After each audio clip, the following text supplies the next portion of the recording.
अल्लाह तुम्हारी मदद करेगा। गज़वे उहद का वो मंजर भी याद करो मेरे। एक औरत आती है, बताया गया तेरा भाई शहीद हो गया, तेरा बाप शहीद हो गया है, तेरा शौहर शहीद हो गया है।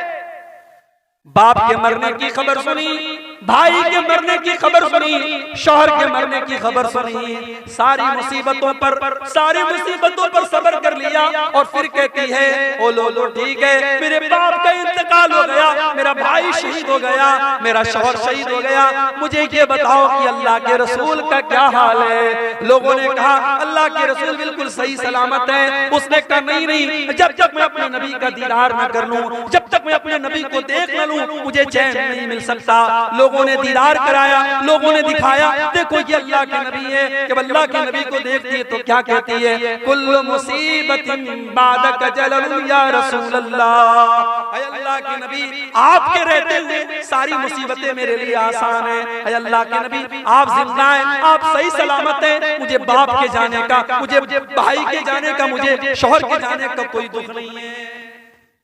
अल्लाह के दीन के लिए अपना सब कुछ कुर्बान करने का जज्बा था मेरे भाइयों सहाबा के अंदर। वो जज्बा हमारे अंदर नहीं है। जब तक ये जज्बा हम पैदा नहीं करेंगे, हम और आप अल्लाह की मदद के हकदार नहीं। आज तो हालत ये है, नौजवान है, पैसा कमा रहा है, अच्छा पैसा कमा रहा है, बिल्डर है, अच्छी खेती बाड़ी है, उसके पास लाखों का मालिक है। उससे कहो भाई हज कर ले, उम्रा कर, कहता अरे मौलवी साहब अभी कितनी उम्र है, अभी 40 साल का हूं, हज कर लूंगा दाढ़ी रखनी पड़ जाए, हज कर लूंगा 5 टाइम की नमाज पढ़नी पड़ेगी, हज कर लूंगा चोरी बेईमानी नहीं कर पाऊंगा, लोग कहेंगे हाजी साहब के सब काम करता है। अभी थोड़ा गुलछर्रे उड़ा लेने, 50-60 साल के हो जाएंगे, फिर हज भी कर लेंगे, उम्रा भी कर लेंगे।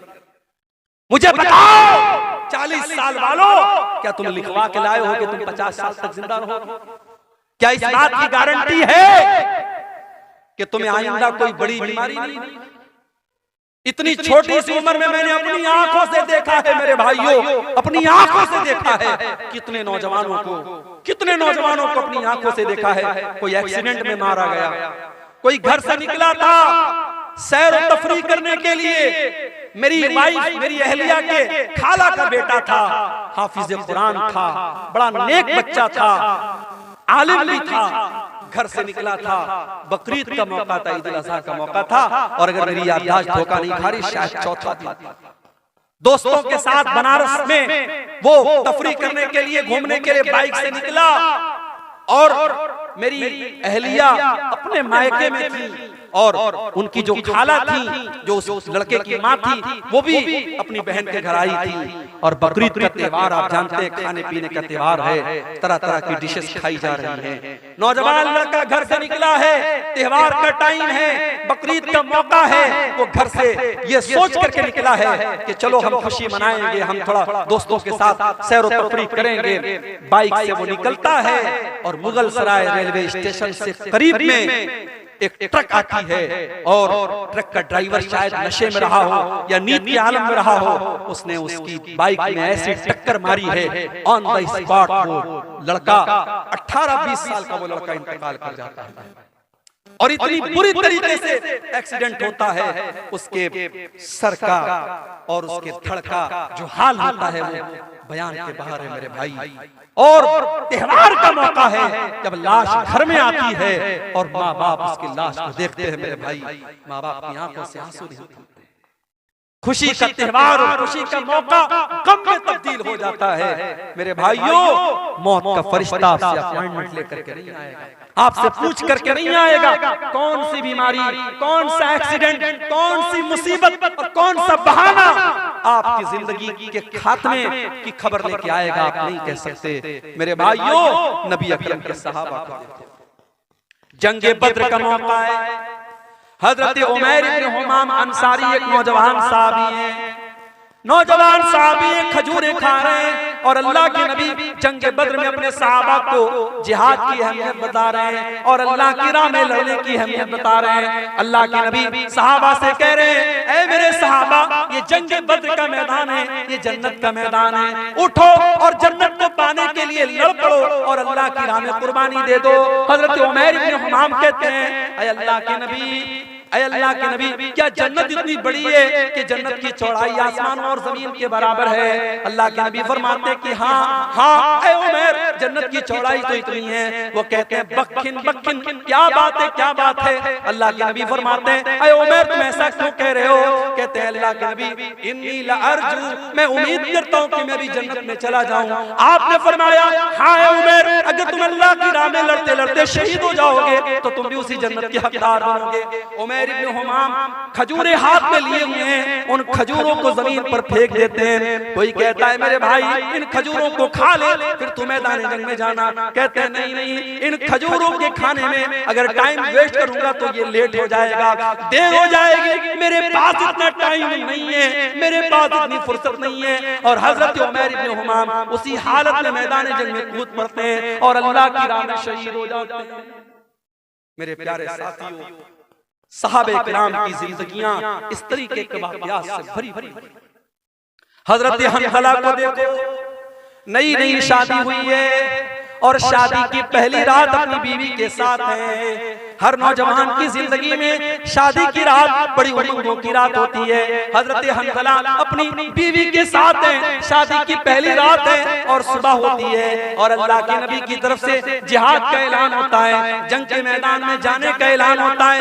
हजरत हंज़ला अपनी बीवी से कहते हैं, ऐ मेरी बीवी, मुझे जंग के मैदान में जाना पड़ेगा। अल्लाह के नबी की तरफ से मुनादी हो चुकी है, ऐलान हो चुका है। उस जमाने की औरतें भी कैसी औरतें थी, आज के दौर की औरतें दीन के नाम पर कोई गैरत नहीं है उनकी। शौहर अगर दीन के नाम पर अपनी बीवी से किसी कुर्बानी का मुतालबा करे तो बीवी दीन के नाम पर कोई कुर्बानी देने को तैयार है। दुनिया के नाम पर हर कुर्बानी तैयार है। अभी मैं भागलपुर से पूर्णिया आ रहा था, 4-5 नौजवान आपके इसी पूर्णिया के, कोई 22 का है, कोई कहीं का है, कोई कहीं का है, देखा सब मुंबई से आ रहे हैं। मुंबई से कहने लगे, मौलवी साहब हम लोग मुंबई में रहते हैं, वहाँ काम करते हैं और महीनों के सालों के बाद हम अपने वतन को लौट रहे हैं, ढेर सारा सामान लेके। बीवी को ये गवारा है कि शौहर मुझसे 6 महीना 7 महीना दूर रहे, मुंबई में रहे, सऊदी में रहे, दुबई में रहे, बीवी को ये सारी आजमाइश और ये सारी कुर्बानी गवारा है। क्यों? क्योंकि शौहर कमा के अल्लाह के दीन के लिए अगर वही शौहर दाढ़ी रख ले तो बीवी कहती है, अरे पहले इतने हैंडसम लगते थे, तुम दाढ़ी क्यों रख ली, तुमने बेकार कर लिया। शौहर दीन के लिए अगर अल्लाह की राह में कुछ सदका खैरात कर दे और बीवी का कोई जेवर देने की बात कर दे तो बीवी को तैश आ जाता है।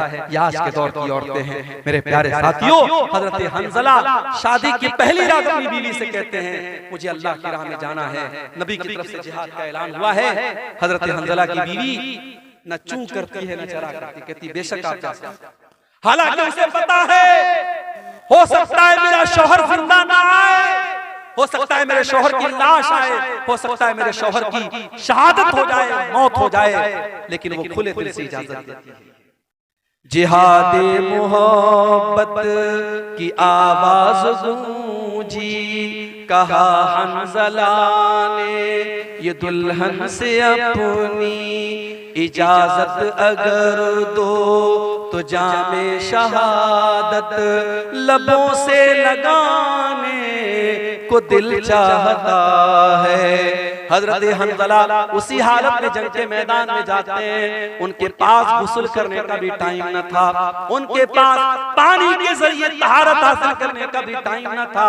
उसी जनाबत की हालत में वो जंग के मैदान में जाते हैं और मेरे भाइयों अल्लाह की राह में शहीद हो जाते हैं। और जंग के बाद जब शहीदों की लाशों को रखा जाने लगता है, अल्लाह के नबी अपने सहाबा से कहते हैं, ओ मेरे सहाबा, इन्नी लअरा हंज़ला, ओ मेरे सहाबा, मैं हंज़ला को देख रहा हूँ तग़सिलुहुल मलाइका कि हंज़ला को फरिश्ते गुस्ल दे रहे हैं। हंज़ला जनाबत की हालत में मैदान जंग में आए थे, नापाकी की हालत में मैदान जंग में आए थे, फरिश्ते उनको गुस्ल दे रहे हैं। मेरे प्यारे साथियों, आज अल्लाह के दीन के लिए कुर्बानी देने का जज्बा हमारे अंदर से निकल गया है। अपने बाजुओं को थोड़ा मजबूत करो मेरे भाइयों, अपनी हिम्मत को थोड़ा जुटा लो और अल्लाह के दीन के लिए मेहनत करने का और कुर्बानी देने का जज्बा अपने अंदर पैदा करो। अल्लाह का वादा है, या अय्युहल्लज़ीना आमनू इन तंसुरुल्लाह यंसुरकुम, ऐ ईमान वालों जब तक तुम अल्लाह की मदद करते रहोगे अल्लाह तुम्हारी मदद करता रहेगा। व युसब्बित अक़दामकुम, और अल्लाह तुम्हारे कदम को मजबूत कर देगा। अल्लाह की मदद क्यों नहीं आ रही?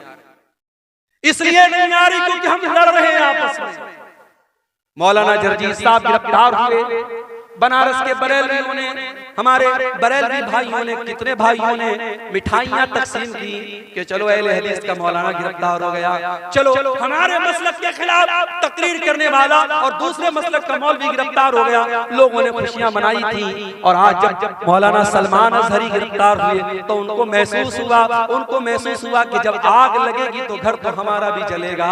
आज आग लगी है, आज उनके मसलक के आलिम को गिरफ्तार किया गया। और अल्लाह का शुक्र है, किसी अहले हदीस ने ये इस पर खुशी का इजहार नहीं किया, बल्कि बहुत सारे अहले हदीस उलमा ने, और मैं खुद उनमें शामिल हूँ, मैंने भी इसकी मुखालफत की और मैंने सपोर्ट किया कि मौलाना मुफ्ती सलमान अजहरी को गिरफ्तार करना गलत है। उस तरीके की बयानबाजी तो बहुत सारे लोग दिया करते हैं, एक मामूली से बयान पर अरेस्ट करना और गिरफ्तार करना ये इंसाफ का तकाजा नहीं है। कब तक लड़ते रहोगे?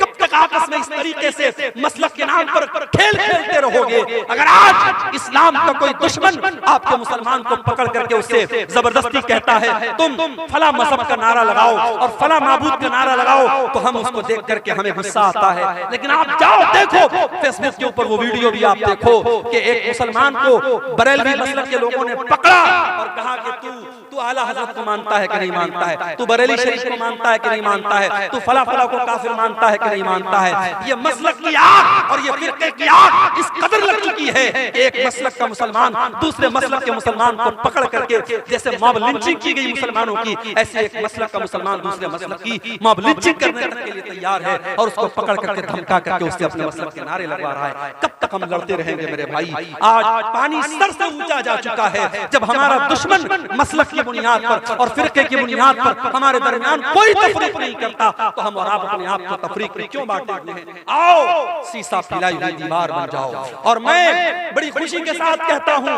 मैं पक्का सलफियुल मसलक अल्हम्दुलिल्लाह हूं और बनारस के जामिया सलफिया जो हमारी जमात का मरकजी इदारा है वहां से मैंने तालीम हासिल की है।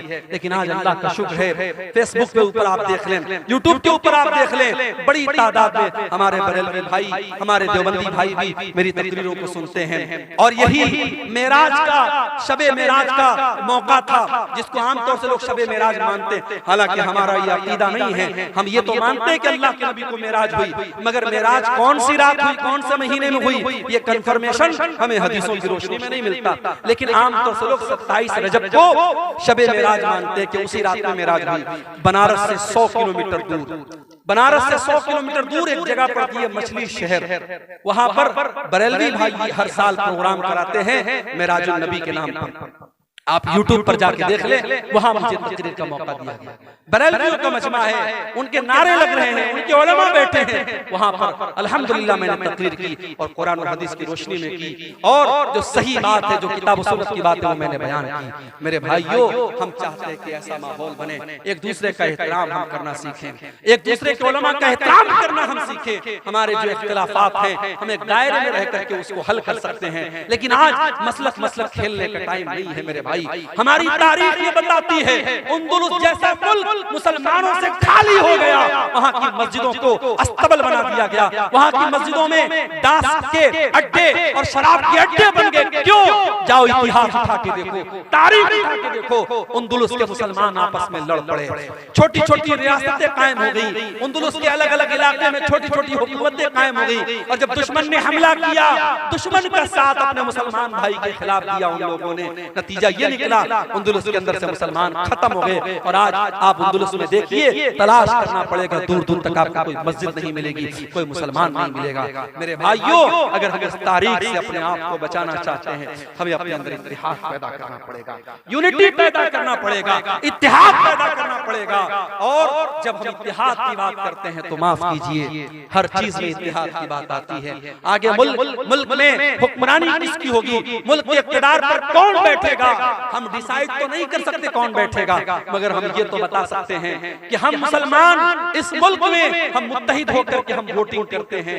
आने वाले इलेक्शन के मौके पर भी आप अपने वोट के जरिए ऐसी ताकतों को आप अपना वोट दीजिए जिनके बारे में आपको ये लगता है कि हाँ, ये मुल्क में अमन चैन और सुकून को बढ़ावा देगी। और ऐसी ताकतों को नाकाम कीजिए जो मुल्क के माहौल में नफरत का जहर घोलना चाहती हैं। मेरे भाइयों, हमें और आपको अपने अंदर इत्तेहाद पैदा करना पड़ेगा। कुरान क्या कहता है, वातसिमू बिहब्लिल्लाहि जमीआ, ऐ ईमान वालों तुम अल्लाह की रस्सी को मिलकर के थाम लो, वला तफर्रकू, और आपस में तुम फिरकों में न बंटो, वज़कुरू नेमतल्लाहि अलैकुम, और ऐ ईमान वालों तुम अल्लाह की नेमत को याद करो, इज़ कुंतुम आदान, जब तुम एक दूसरे के दुश्मन थे, फअल्लफ़ बैन क़ुलूबिकुम, अल्लाह ने अपने नबी को भेज करके तुम्हें भाई भाई बना दिया।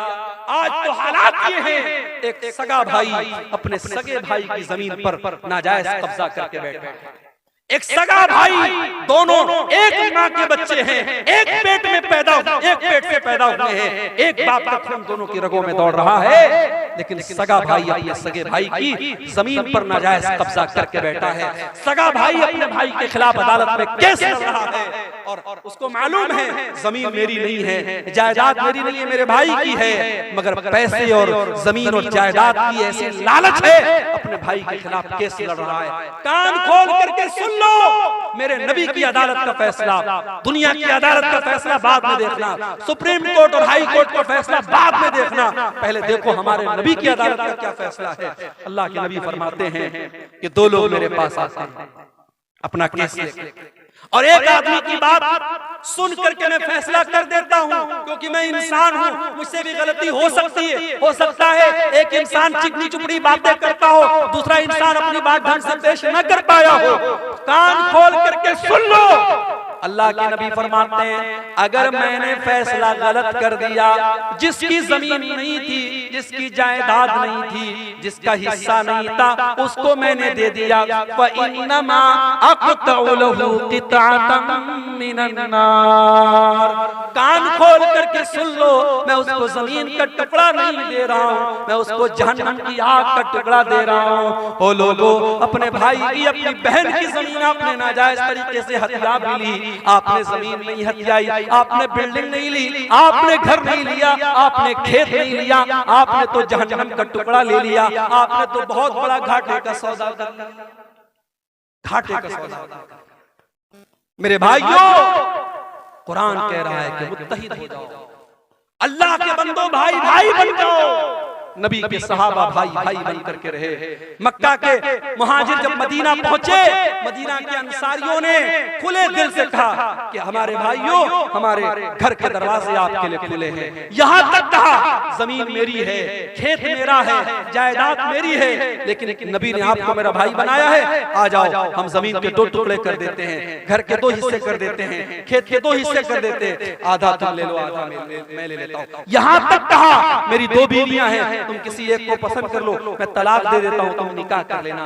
कुर्बानी और मोहब्बत की ये मिसाल पूरे इंसानी इतिहास में कभी नहीं मिलती। मेरे भाइयों, हम और आप अपने गांव में आराम से सो रहे हैं, हम अपने घर में बच्चों के साथ आराम से सो रहे, वहां फलस्तीन में डेली बमबारी हो रही है और छोटे छोटे बच्चे मारे जा रहे हैं, और ये यूएन की रिपोर्ट है, अक़वाम मुत्तहिदा की रिपोर्ट है, अब तक लाखों बच्चे गाजा के अंदर मारे जा चुके हैं, मासूम बच्चे मर रहे हैं, और हमें रात में आराम से नींद पर, बिस्तर पर नींद आ रही है। नहीं मेरे भाई, मुसलमान तो वो होता है, चाहे फलस्तीन में उसका भाई मर रहा हो, चाहे दुनिया के किसी भी कोने में उसका भाई मर रहा हो, अपने भाई के मरने पर उसका दिल दुखी हो जाए, उसके कौम का कहीं बच्चा मारा जाए, उसको लगे मेरा बच्चा मर रहा है, कि कहीं किसी औरत की इज्जत टूटे, उसे लगे मेरी बहन की इज्जत टूट रही है, कहीं किसी का घर गिरे, उसे लगे मेरा घर गिर रहा है। नबी अकरम सल्लल्लाहु अलैहि वसल्लम फरमाते हैं कि अल-मुमिनु लिल-मुमिनि कल-बुनियान यशुद्दु बाज़ुहु बाज़ा।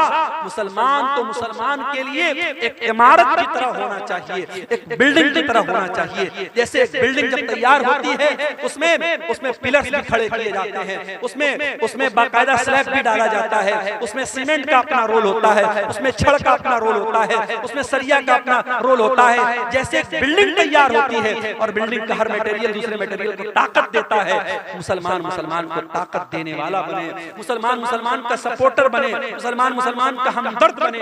और एक और हदीस में अल्लाह के नबी फरमाते हैं अल-मसलुल मुमिनीना फी तवाद्दिहिम व तआतुफिहिम व तराहुमिहिम कमसलिल जसदिल वाहिद। आपने फरमाया मुसलमानों इतनी मोहब्बत एक दूसरे से करो, इतनी हमदर्दी एक दूसरे से करो जैसे इंसान का शरीर होता है।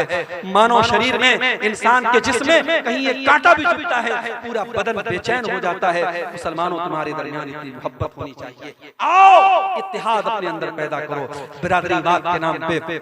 मुझे मालूम है बिहार में बहुत सारी जगहों पर बिरादरी के नाम पर बड़ी कट्टरता है। इसी दरभंगा के इलाके में एक गांव में लोगों ने बताया भी और न्यूज में भी आया कि एक गांव में अंसारियों का रास्ता अलग है, शेख का रास्ता अलग है। आपके इलाके में सुरजापुरी और शेरशाहबादी के दरमियान बड़े इख्तिलाफात की खलीज है। मेरे भाई ये वक्त बिरादरियों के नाम पे लड़ने का नहीं है, ये वक्त फिरकों के नाम पे लड़ने का नहीं है, ये वक्त मसलक के नाम पे लड़ने का नहीं है। हालात ये है आज मुसलमान जिस गांव में अक्सरियत में होते हैं वहां से भी मुसलमान के सरपंच खड़े जीत नहीं पाते। क्यों? क्योंकि सरपंच का चुनाव होता है, प्रधान का चुनाव होता है, मुसलमान उस गांव में मेजॉरिटी में है, लेकिन मुसलमान के 4 कैंडिडेट खड़े होते हैं, गैर मुस्लिम का 1 कैंडिडेट खड़ा होता है और मुसलमानों के वोट 4 जगह तकसीम हो जाते हैं। गांव में मेजॉरिटी मुसलमानों की है, लेकिन प्रधान जो होता है, सरपंच जो होता है वो गैर मुस्लिम बन जाता है। मेरे भाइयों इत्तेहाद में ताकत है, यूनिटी में ताकत है। आज मुल्क के हालात इस बात का तकाजा करते हैं कि अपने अंदर इत्तेहाद पैदा करें।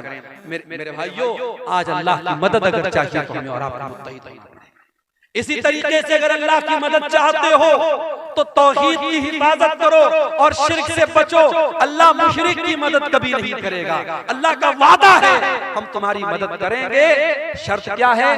वादल्लाहुल्लज़ीना आमनु मिनकुम व अमिलुस्सालिहाति लयस्तखलिफन्नहुम फिल अर्दि कमस्तखलफल्लज़ीना मिन क़ब्लिहिम। ऐ ईमान वालो अल्लाह का वादा है, अल्लाह जरूर तुम्हारी मदद करेगा, तुम्हें जमीन के अंदर इक़्तिदार भी अता करेगा, तुम्हारे खौफ को अमन और शांति से तब्दील कर देगा। शर्त क्या है? याबुदूननी ला युशरिकून बी शैया। शर्त ये है तुम मेरी इबादत करना और मेरी इबादत में किसी को शरीक न करना, शिर्क मत करना। आज हालत क्या है? हालत ये है कि अयोध्या से 300 मुसलमान लखनऊ से अयोध्या का सफर करते हैं। ये मैं मीडिया की रिपोर्ट आपको बता रहा हूं। 300 मुसलमान लखनऊ से अयोध्या का सफर करते हैं श्री रामचंद्र जी की जो नई मूर्ति और नया उनका जो वहां पे मंदिर बना है उसकी जियारत और दर्शन करने के लिए। माफ करना, एक मुसलमान होने के नाते हम श्री रामचंद्र जी का एहतराम करते हैं, उनका सम्मान करते हैं, मगर हम उनकी इबादत को जायज नहीं समझते। क्यों? हमारा अकीदा है ला इलाहा इल्लल्लाह, अल्लाह के सिवा कोई इबादत के लायक नहीं है। जो किसी का बेटा हो, जो किसी का बाप हो, जो किसी का भाई हो, जो किसी का शौहर हो, वो रब नहीं हो सकता, वो माबूद नहीं हो सकता। हमारा क्राइटेरिया बड़ा क्लियर है, कुल हुवल्लाहु अहद अल्लाहुस समद लम यलिद वलम यूलद वलम यकुल लहू कुफुवन अहद। अल्लाह एक है, अल्लाह बेनियाज है, अल्लाह का कोई बेटा नहीं, अल्लाह किसी का बेटा नहीं और अल्लाह को किसी के मदद की जरूरत नहीं है, उसके बराबर कोई नहीं है। मेरे भाइयों हम श्री रामचंद्र जी की और जो भी इस भारत देश में हमारे महापुरुष आए और नेक लोग आए, उनका सम्मान करते हैं, उनकी इज्जत करते हैं, उनका एहतराम करते हैं, मगर हम उनकी इबादत को जायज नहीं मानते। आज मुसलमान के अकीदे का ये हाल है। 300 मुसलमान जाते हैं और उनकी ज़ियारत के लिए और उनके आगे सर झुकाने के लिए, और साहब मीडिया में उनका बड़ा महिमा मंडन होता है कि साहब ये है देश के सच्चे मुसलमान, ये देशभक्त मुसलमान है। माफ करना, देश का संविधान हमसे ये नहीं कहता है कि मुसलमान तब अच्छा हिंदुस्तानी बनेगा जब वो दूसरे मजहब की तारीफ करेगा। बल्कि हमारे देश की तो यही खासियत है, या हिंदू हिंदू रहकर, मुसलमान मुसलमान रहकर, सिख सिख रहकर, ईसाई ईसाई रहकर, यहूदी यहूदी रहकर, बौद्ध बौद्ध रहकर, हर मजहब वाला अपने मजहब पर रहकर हिंदुस्तानी है। और हिंदुस्तान का संविधान और आईन उसे अपने मजहब पर अमल करने की आजादी देता है। मेरे भाइयों, हमारी हिंदुस्तानियत पर शक करने का किसी को कोई अधिकार नहीं है। इस मुल्क की आजादी में हमारे उलमा का खून शामिल है, हमारे उलमा का खून शामिल है। और आपके इसी बिहार की सरजमीन पर उलमाए सादिकपुर, पटना का एक इलाका और एक मोहल्ला था सादिकपुर, अंग्रेजों ने बुलडोजर चलवा दिए, पूरे मोहल्ले को खत्म करवा दिया।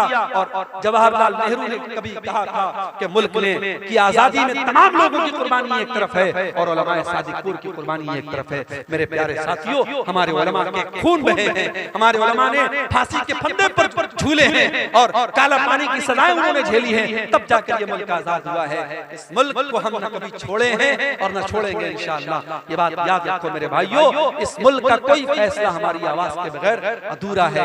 मगर हमें अपने हालात पर भी गौर करना पड़ेगा, हमें अपने हालात पर भी गौर करना पड़ेगा कि आज हमारा अकीदा जो हमारे दीन की सबसे मजबूत बुनियाद है, आज अकीदे का क्या हाल है। आज हम न्यूज में जब देखते हैं फला जगह मुसलमान लड़की इस्लाम छोड़ करके फला मजहब में दाखिल हो गई, तो हमारे सर तो शर्म से झुक जाते हैं। हमें शर्म आती है कि प्यार और मोहब्बत में इतनी ताकत है क्या। फेसबुक और इंस्टाग्राम पर किसी ने आई लव यू बोल दिया, मोहब्बत का इकरार कर दिया, तो हमारी मुसलमान बहन उसके प्यार में इतनी बिछ गई कि इस्लाम को उसने छोड़ दिया। क्या हमारी तरबियत में इतनी कमी थी?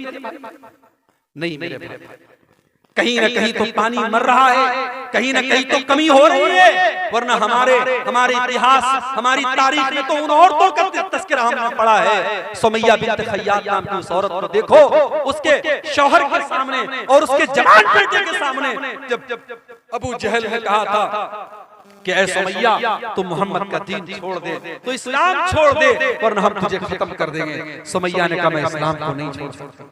अबू जहल ने कहा सुमैया हम तेरे बदन के कपड़े उतार करके तुझे नंगा कर डालेंगे, ऐ सुमैया हम तुझे बेआबरू कर डालेंगे, बरहना कर डालेंगे, हम तुझे नंगा कर डालेंगे। सुमैया ने अपने जवान बेटे के सामने नंगा हो जाने की अज़ियत को गवारा कर लिया, मगर इस्लाम को नहीं छोड़ा। नतीजा ये निकला, बड़ी बेरहमी से और बड़े हैवानी तरीके से अबू जहल ने हज़रत सुमैया को शहीद कर डाला।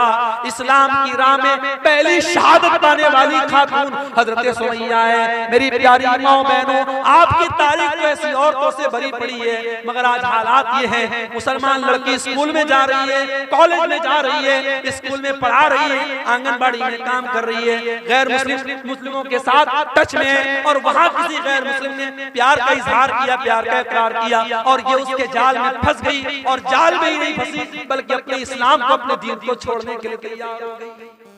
मेरे भाइयों, ये हालात बड़े अफसोसनाक हैं।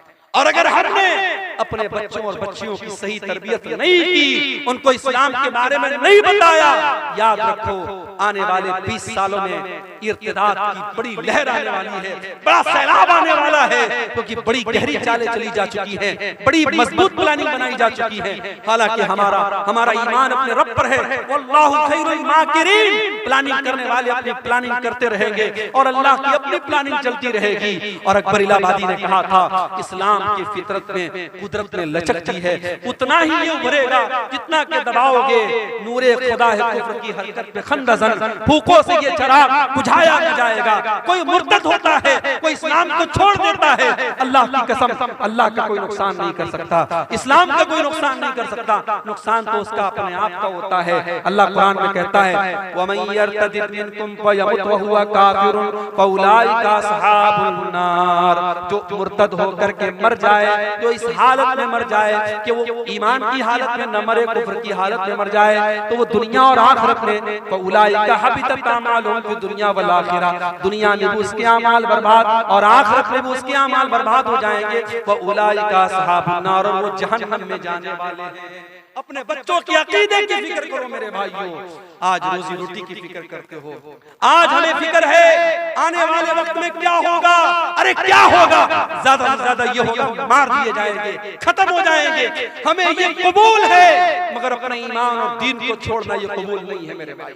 हम मर जाना कबूल कर ले, हम खत्म हो जाना कबूल कर ले, मगर ईमान और तौहीद से समझौता करना कबूल न करें।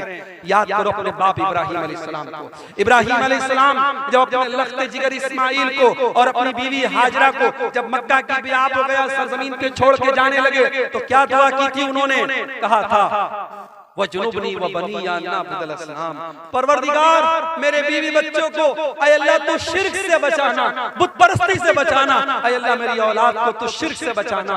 जब इब्राहिम अलैहिस्सलाम जैसे पैगंबर को अपने बच्चों की फिक्र है, अपनी औलाद के अकीदे की फिक्र है, हमारी औलाद की क्या औकात है मेरे भाई? हमें औलाद को अपने बच्चों की अकीदे की फिक्र होनी चाहिए। बचपन से अपने बच्चों को इस्लाम का अकीदा सिखाओ, तौहीद का अकीदा सिखाओ। और इसीलिए मैं कहता हूं, अगर आप का बच्चा स्कूल में पढ़ता है, कॉन्वेंट में पढ़ता है, मुझे कोई प्रॉब्लम नहीं है, मगर अपने मोहल्ले की और गांव की मस्जिदों में इतना बेहतरीन मकतब कायम कर दो और अपने गांव के मदरसे को इतना मजबूत कर दो कि आपका बच्चा स्कूल से पढ़ने के बाद और किसी कॉन्वेंट से पढ़ने के बाद अगर 1 घंटा भी उस मदरसे के मौलवी साहब से पढ़ ले तो उसका दीन मजबूत हो जाए। इतना मजबूत अपने मदरसे और मकतब को कर दो। मेरे भाइयों, आज तौहीद और ईमान की कमजोरी का दौर है और इसी दौर की तरफ इशारा करते हुए अल्लाह के नबी ने फरमाया था, बादिरु बिल अमाल फितनन, ऐ लोगों नेकी करने में जल्दी करो, इससे पहले कि फितनों का दौर आ जाए। और इतने फितने आ जाएंगे, युस्बिहुर रजुलु मुमिनन व युस्बिहुर रजुलु मुमिनन व युमसी काफिरा, सुबह को एक इंसान मोमिन होगा और शाम को काफिर हो जाएगा, और शाम को मोमिन होगा और सुबह को काफिर हो जाएगा। ईमान की वैलिडिटी 12 घंटे की भी नहीं होगी, ईमान इतना कमजोर हो जाएगा। अल्लाह के नबी ने फरमाया, दुनिया, ईमान का सौदा किया जाएगा और चंद टकों के एवज ईमान बिक जाएगा। मेरे भाइयों, आज ईमान बिक रहा है और हालात इस कगार पर पहुंच चुके हैं। हमें अपने तौहीद और ईमान की हिफाजत करनी। अल्लाह की मदद क्यों नहीं आ रही? 2 और पॉइंट बयान करके बात खत्म करूंगा। अल्लाह की मदद इसलिए भी नहीं आ रही, माफ करना अगर बुरा लगे तो, अल्लाह की मदद इसलिए भी नहीं आ रही क्योंकि हम हरामखोर हो गए। इसी बिहार की सरजमीन से मेरे पास फोन आया, सीमांचल से फोन आया, शेख साहब अगर हमारे इलाके में तकरीर करना तो जरा इस पर भी बोलना। ब्याजखोरी बढ़ रही है मुसलमानों में, ब्याज की रकम खाने का शौक बढ़ रहा है। किसी जमाने में लोग ब्याज मजबूरी में दे देते थे मगर लेते नहीं थे, मगर आज कितने मुसलमान हैं जो पैसे वाले हैं, तुझे 1 लाख रुपया चाहिए, चल दे देता हूं, लेकिन मुझे रिटर्न में 1,05,000, 1,10,000 ब्याज खुल्ला खा रहा है मुसलमान। उस मुसलमान से कहो तू अपनी माँ के साथ ज़िना करेगा क्या? दोनों कान पकड़ लेगा। कैसी बात? माँ के साथ ज़िना करने की बात कोई सोच भी नहीं सकता।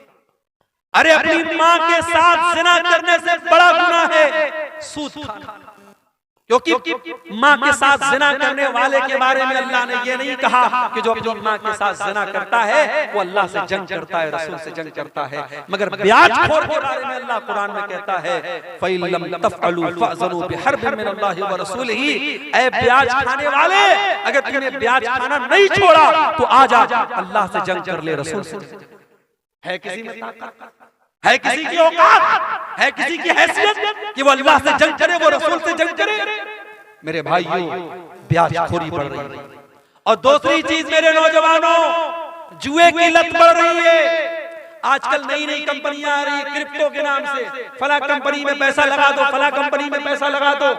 मुझे लोगों ने बताया हाफिज साहब भी लगा रहे हैं, इमाम साहब भी लगा रहे हैं, मौलवी साहब भी लगा रहे हैं, और कहते हैं मौलवी साहब की जायज है। कैसे जायज है भाई? कहते बिजनेस हो रहा है। क्या बिजनेस हो रहा है भाई? ये तो नहीं पता, लेकिन बिजनेस हो रहा है। कोई बिजनेस नहीं हो रहा है। ये जितनी कंपनियां आई हैं, मेटा फला फला फला और क्रिप्टो फला और फला फला, ये सब फ्रॉड है, धोखा है। लिख लो मेरी बात, आज 2024 में कह रहा हूं, 2025 तक कई कंपनियां भाग चुकी, सब फ्रॉड, सब इसकी टोपी उसके सर, उसकी टोपी उसके सर। शुरू में जो लोग जुड़ेंगे उनकी कमाई होगी, बाद में जो लोग जुड़ेंगे उनकी कमाई लेके भाग जाएंगे। कोई बिजनेस नहीं हो रहा। और एक बात सुन लो, अगर किसी बिजनेस में पैसा लगाते भी हो तो इतना सिंपल नहीं है। लोग अक्सर ये सवाल करते हैं, शेख साहब शेयर मार्केट में पैसा लगाना कैसा है? लगा सकते हो, मगर कुछ शर्त है। अब मिसाल के तौर पर टाटा है, टाटा बहुत बड़ी कंपनी है। टाटा जो है गाड़ी भी बना रही है, टाटा फोन भी बना रही है, टाटा की अपनी टेलीकॉम कंपनी भी है, टाटा की अपनी जो है आईटी कंपनी भी, टाटा बहुत बड़ी कंपनी है। अब टाटा के किस कंपनी में आप शेयर लगाए, आपका पैसा किस कंपनी में लगा है और वो कंपनी क्या काम करती है, ये देख लो, आप शेयर मार्केट में पैसा लगा सकते अगर वो जायज काम कर। आप किसी भी कंपनी में पैसा लगा दिए, वो कह रहा है भाई 1 लाख रुपया आप हमारी कंपनी में लगा दो, हम हर महीने आपको 10,000 रुपया देंगे। लोग को लगता है बड़ा आसान तरीका।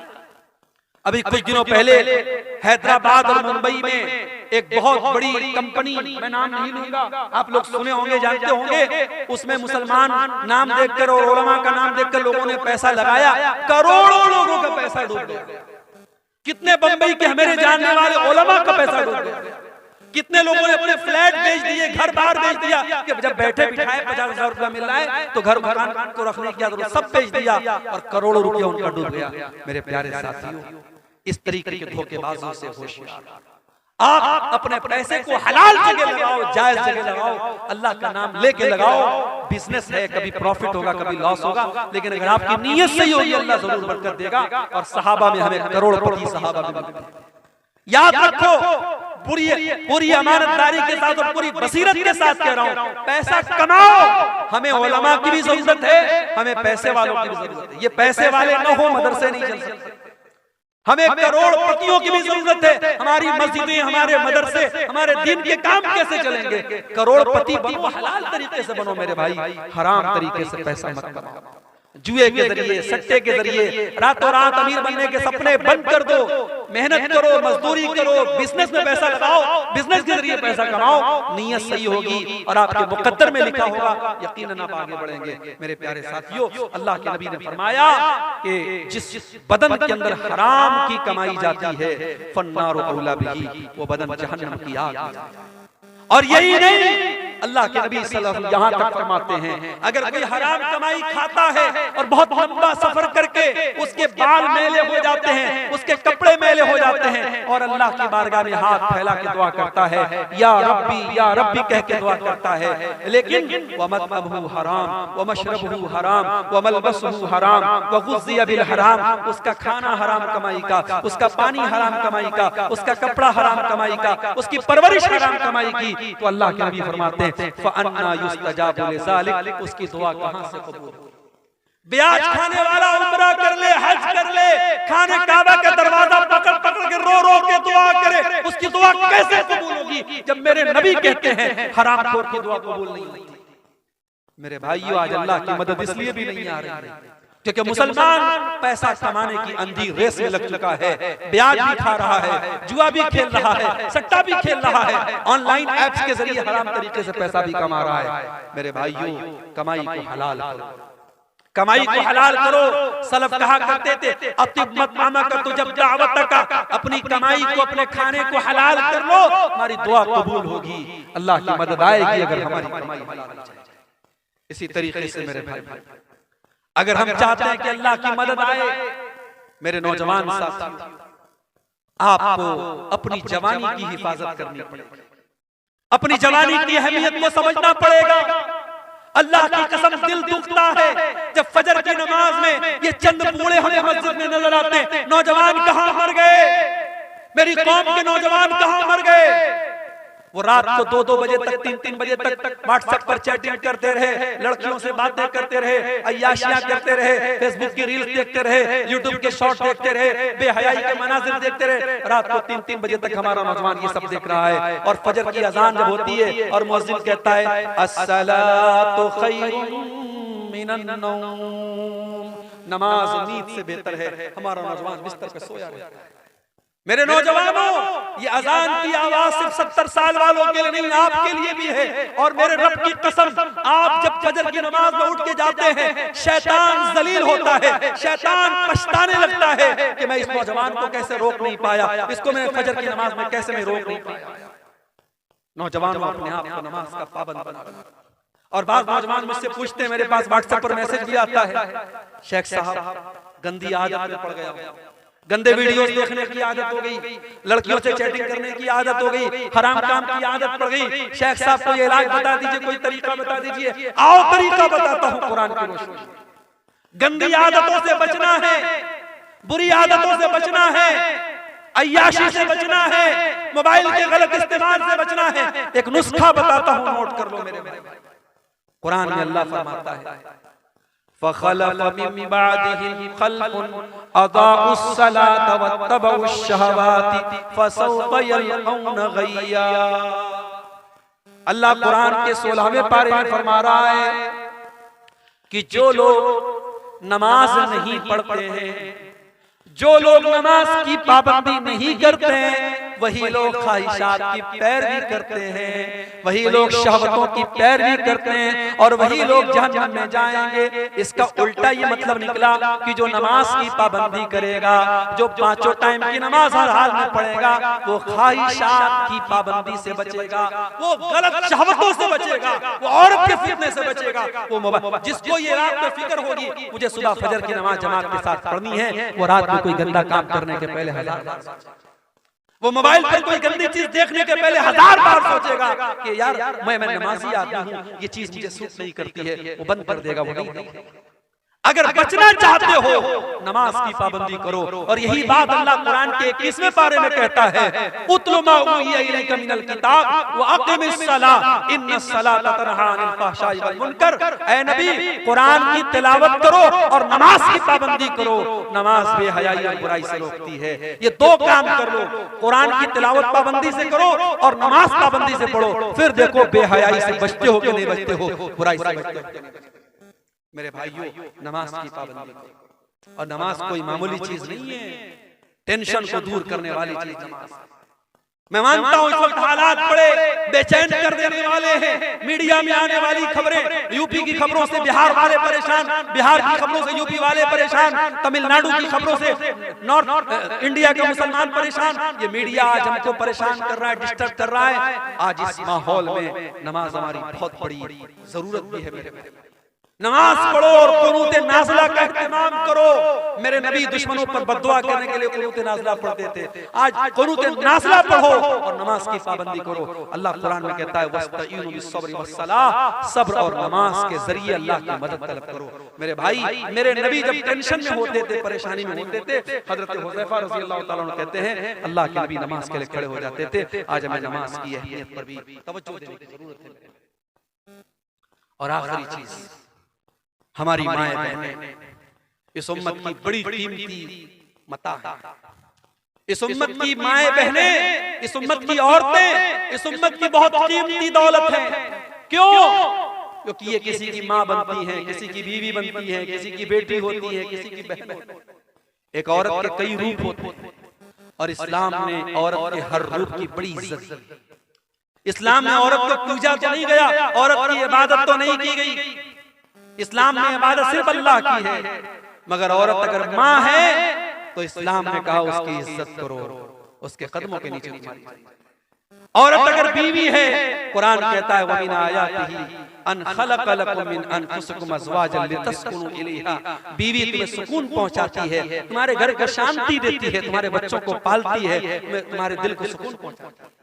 यही बीवी बेटी, यही औरत बेटी है तो अल्लाह के नबी फरमाते हैं मन इब्तुलिया मिन हाज़िहिल बनाती शैअन कुन्न लहू सित्रम मिनन नार। जिसको अल्लाह बेटी देकर के आजमाता है और इस इम्तिहान में वो खरा उतरता है, बेटी अपने माँ बाप को जहन्नम की आग से बचाती है। यही औरत जब बहन बनती है, अल्लाह के नबी फरमाते हैं जिसकी 3 बहनें हो और उन बहनों की सही देखभाल करे, सही परवरिश करे, सही उनका सही जगह शादी कर दे, कुन्न लहू सित्रम मिनन नार। वो बेटियां अपने भाइयों, वो बहनें अपने भाइयों के लिए नजात का जरिया बन जाती हैं। मेरे भाइयों, औरत का हर रूप इस्लाम की नजर में बड़ा कीमती। मगर आज हमारी माँ बहनों को भी सोचना पड़े कि आज मैं कहां खा। आज जब हम अल्लाह की कसम इंस्टाग्राम पर और फेसबुक पर और व्हाट्सएप पर जब किसी मुसलमान औरत को बेहयाई के काम में देखते हैं तो हमें डबल तकलीफ होती है। बेहयाई के काम कोई भी औरत करे ये तकलीफ की बात है, मगर मुसलमान औरत करे तो ये डबल तकलीफ की बात है। ये हमारी कौम की लड़की, हमारी कौम की बहन है। अभी भागलपुर में उतरा एक गैर मुस्लिम, देखने में बज़ाहिर एक गैर मुस्लिम लड़का था, देखा उसके साथ एक औरत बिल्कुल चिपक करके बैठी है, बातें कर रही है। कुछ देर के बाद मोबाइल पर फोन आया मेरे सामने, उसने सामने वाले से बात करके अस्सलाम वालेकुम। कपड़े से नहीं लगा मुसलमान है, उसके चेहरे पर जो स्कार्फ बना हुआ था उससे नहीं लगा मुसलमान है, लेकिन जब फोन पर उसने अस्सलाम वालेकुम कहा, मुझे पता लग गया मुसलमान है। मुझे बड़ी तकलीफ हुई कि मुसलमान लड़की किसी गैर मुस्लिम लड़के के साथ इस तरीके से ऑटो पे टोटो पे बैठ के क्या कर रही है। ये हालात आज हमारे मेरी माँ और बहनों, आज आपको अपनी जिम्मेदारी समझना पड़ेगा। आज आपको बेहयाई और बेगैरती के इस तूफान का मुकाबला करना है, उसका शिकार नहीं बनना। औरत बड़ी कीमती चीज भी है और शैतान का बहुत बड़ा हथियार भी है। अल्लाह के नबी फरमाते हैं अद्दुनिया कुल्लुहा मता व खैरु मताई दुनिया अल मरअतु सालिहा, दुनिया की सबसे कीमती दौलत नेक औरत है। और अल्लाह के नबी ये भी फरमाते हैं अल मरअतु औरत, औरत पर्दे में रहने की चीज है। फैज़ा खरजत, जब ये औरत घर से निकलती है, इस तशरफहा शैतान, तो शैतान का शिकार बन जाती है, शैतान का आला बन जाती है। इसलिए मेरी माँ और बहन, आप तो धारी खंजर है, आपके जरिए अच्छा काम भी हो सकता है और आपके जरिए समाज को बिगाड़ा भी जा सकता है। अब ये आप तय करें आपको क्या करना है। और मर्दों से मैं गुजारिश करूंगा कि आपके घर की औरतें क्या पहन रही हैं, किस हालत में निकल रही हैं, ये देखना आपकी जिम्मेदारी। आप दयूस न बने, आप बेगैरत न बने। जिस भाई की बहन बेपर्दा निकले, जिस बाप की बेटी बेपर्दा निकले, जिस शौहर की बीवी बेपर्दा निकले, वो दयूस है, वो बेगैरत है। और मेरे नबी ने फरमाया 3 लोग क़यामत के दिन ऐसे होंगे, अल्लाह ताला उनकी तरफ देखेगा भी नहीं। उन 3 लोगों में एक कोई इंसान भी होगा, अद्दयूस अल्लज़ी युक़िरु फ़ी अहलिही अल-ख़ुबूस, वो बेगैरत आदमी जिसके घर में बेगैरती का काम हो रहा हो और उसको कोई फर्क न पड़ रहा हो। मेरे भाइयों, बेगैरती अल्लाह को पसंद है, अल्लाह गैरत वाला है, अल्लाह को बेगैरत लोग पसंद है। इसलिए अपने घरों में गैरत का माहौल फैलाओ। अपने घर में ये बताओ, फर्क बताओ अपनी जवान बेटियों को, ये खाला का लड़का है, ये मामू का लड़का है, ये चाचा का लड़का है, ये गैर महरम है। किसी को अलाउ मत करो। व्हाट्सएप पर किसी का सलाम आया, अपनी बहनों से कहना चाहता हूं खबरदार किसी अजनबी को लिफ्ट मत कराओ। वो पहले भाई बनकर के बात करेगा, फिर दोस्त बन जाएगा, फिर बॉयफ्रेंड बन जाएगा, फिर मिलने की बात करेगा, फिर तुम्हारी खूबसूरती की तारीफ करेगा। वो किस तरीके से पट्टी पड़ाएगा तुम नहीं समझ सकती। इसलिए खबरदार, होशियार। ये फेसबुक, ये व्हाट्सएप, ये चैटिंग के जितने रास्ते हैं, ये ज़िनाकारी और बदकारी की तरफ लेके जाते हैं। मुसलमान लड़की अगर मोबाइल इस्तेमाल करती है बहुत होशियार है। किसी को अपने पर्सनल इनबॉक्स में आने की इजाजत नहीं। कोई नए नंबर से कोई भी अजनबी आपको मैसेज करने की कोशिश करे, तुरंत ब्लॉक का ऑप्शन करो, ब्लॉक। मेरे भाइयों, आखिर में ये कहना चाहूंगा, मुल्क के हालात जो भी हैं जैसे भी, मगर हम आजाद नहीं। हमारे बड़े मौजूद हैं, हमारे उलमा मौजूद हैं। हम अपने उलमा की, अपने बड़ों की रहनुमाई के बगैर कोई कदम नहीं बढ़ाएंगे, कोई ऐसा काम नहीं करेंगे जिससे हमारे मुल्क का कोई नुकसान हो, हमारी कम्युनिटी का कोई नुकसान हो, हमारे समाज का कोई नुकसान हो। दुनिया में जो लोग और फितना फसाद की बातें करें वो करते रहे। मैं तो किसी ऐसे बयान के भी पक्ष में नहीं हूं जो बयान 2 कम्युनिटी के बीच में फसाद फैलाने की कोशिश करे। हम अमन और शांति के प्रतीक हैं और रहेंगे, लेकिन हाँ, हम बुज़दिल भी न बने, हम कमजोर भी न बने। अगर वाकई में कोई हम पर जुल्म कर रहा है तो जुल्म को सहन नहीं करना चाहिए, जुल्म को बर्दाश्त नहीं करना चाहिए, जुल्म का मुकाबला करना चाहिए। और अगर अपनी जान और अपनी इज्जत और अपनी आबरू की हिफाजत करने में कोई मर भी जाए तो मेरे नबी ने फरमाया मन कुतिला दुना इर्दिही व मालिही फहुव शहीद। अपने माल की हिफाजत करने में, अपनी आबरू को बचाने के लिए कोई मर जाए, कोई कत्ल हो जाए तो अल्लाह की राह में शहीद होता है। मेरे भाइयों, अपनी इज्जत की बात आ जाए तो टीपू सुल्तान का वो जुमला याद रखना कि शेर की एक दिन की जिंदगी गीदड़ की 100 साल की जिंदगी से बेहतर होती है। आखिर में ये यूट्यूबर हजरात से मैं कहना चाहूंगा कि चूंकि मुल्क का माहौल बहुत सेंसिटिव है, मुल्क का माहौल बहुत सेंसिटिव है, और मैं यूट्यूबर से ये कहना चाहूंगा इसलिए कि 50 सैकड़ों यूट्यूबर यहाँ मौजूद हैं, कौन किस चैनल का वाला है मैं नहीं जानता। मेरी बहुत सारी तकरीरों पर यूट्यूबर्स ने गंदे थंबनेल लगाए हैं, उल्टे सीधे थंबनेल लगाए हैं, ऐसे थंबनेल लगाए हैं जो कानून की नजर में गलत है।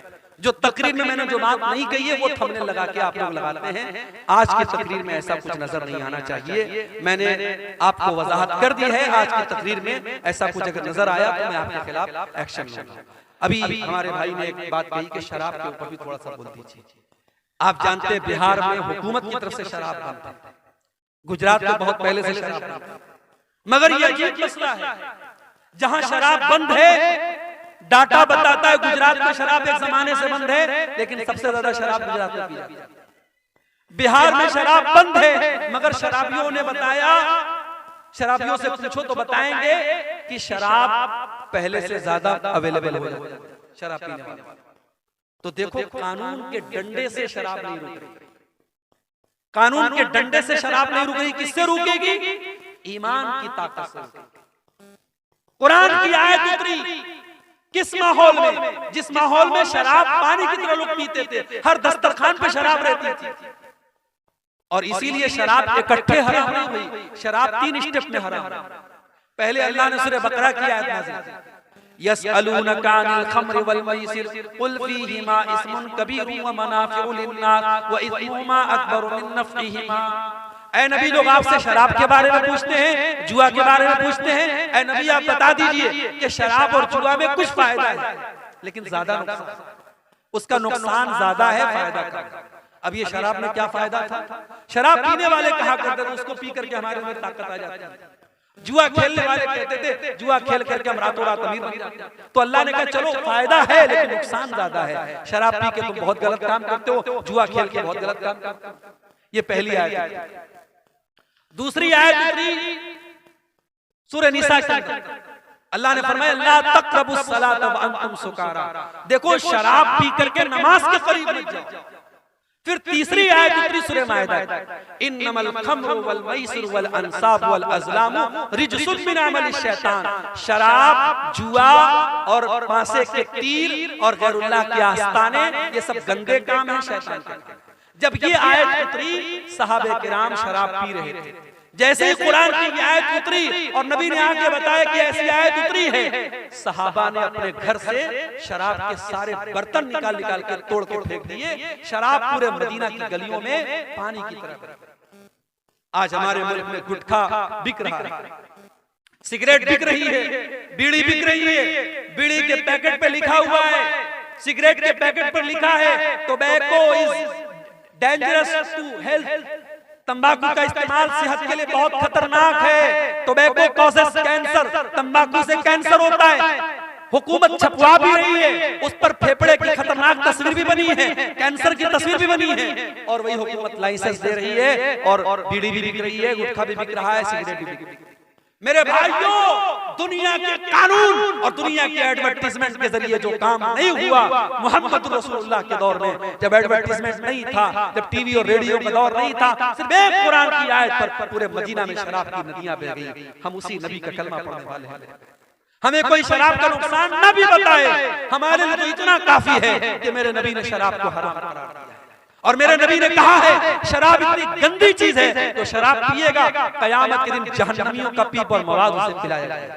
शराब इतनी गंदी चीज है, मेरे नबी ने लानत की शराब पीने वाले पर, पिलाने वाले पर। शराब के लिए जो रस निचोड़ा जाता है और शराब को जो लेके जाता है, शराब को जो बेचता है, जो खरीदता है, सब पर अल्लाह के नबी ने लानत की। मेरे प्यारे साथियों, शराब उम्मुल खबाइस। जो शराब पी लेगा वो ज़िना भी कर सकता है, वो अपनी माँ बहन बेटी के साथ भी गलत काम कर सकता है, कुछ भी कर सकता है। इसलिए मुसलमान शराब बंदी तो हमें और आपको करना चाहिए। मुझे याद है हरियाणा के गांव में मुसलमानों ने ये फैसला किया था कि हमारे यहाँ शादी में 1 पैसा जहेज करेंगे और लड़की की शादी सिंपल तरीके से होगी, कोई बारात नहीं आएगी, और कोई बारात लेके जाएगा, कोई जहेज लेगा तो पूरा गांव उसका बहिष्कार करेगा। आज ये मिसाल हरियाणा में मौजूद है, मीडिया में इसको बहुत बयान किया गया। मैं चाहता हूं आपके गांव में, आपके इलाके में भी इस तरीके की तहरीक चले कि हमारे गांव का जो शराब पिएगा हम गांव से उसका बाइकआउट करें। आप ऐसी कोशिश करें, इंशाअल्लाह जब आप शराबबंदी करेंगे तो पूरी मुल्क के लिए मिसाल बनेगी। मेरे भाई, जो काम कानून के डंडे से संभव नहीं है वो मजहब के जरिए और ईमान के जरिए संभव है। ये चंद सवाल आए हैं, इनको बयान करके बात खत्म करते हैं। मेरे वालिद मोहतरम मेरा अकीका नहीं दिए तो खुद अपना अकीका दे सकते हैं। अगर वालिद मोहतरम को ताकत नहीं थी और उन्होंने नहीं किया तो कोई हरज की बात नहीं है, और ताकत के बावजूद उन्होंने नहीं किया तो गलत किया। आप अगर कर सकते हैं तो कर लीजिए, इंशाल्लाह बेहतर है। अगर नहीं किया है तो आप कर सकते हैं, कोई हरज की बात नहीं। जामा मस्जिद जिस जगह पर कायम है वो जगह छोटी पड़ गई, इसलिए दूसरी जगह बना सकते हैं, यानी बना सकते हैं बिल्कुल। जो जामा मस्जिद है उसको भी आप मस्जिद रहने दें, दूसरी जगह बना लें, उसको वक्तिया मस्जिद बना लें, दूसरी जगह जामा मस्जिद बना लें, चल सकता है, कोई मसला नहीं है।